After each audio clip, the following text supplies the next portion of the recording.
প্রিয় বন্ধুরা, double S এক ডোজ চ্যানেলে আপনাদেরকে স্বাগতম। আজকে মুরগির বয়স 23 দিন। আমরা 23 দিনের মুরগিকে রানীক্ষেত টিকার দ্বিতীয় ডোজটা দিয়েছি। এটি হলো রানীক্ষেত টিকা। এটি 500 মুরগির জন্য দেওয়া হয়। টিকা দেওয়ার নিয়ম হলো, এই টিকাটি 5 লিটার পানির সাথে মিশ্রণ করে পানির পাত্রে দিয়ে দিবেন।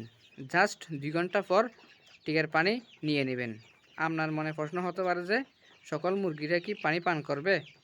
সেই জন্য টিকা দেওয়ার 2 ঘন্টা আগে পানির পাত্র নিয়ে নেবেন, যাতে মুরগি তৃষ্ণা পায়, ফলে সকল মুরগি পানি পান করে।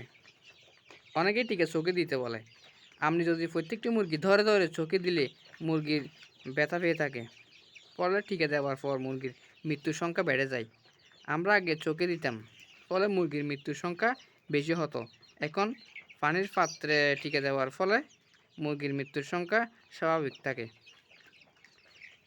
প্রিয় বন্ধুরা, ভিডিওটা ভালো লাগলে একটি লাইক দিবেন। যদি ভিডিওটা উপকার আসে, চ্যানেলটা সাবস্ক্রাইব করবেন।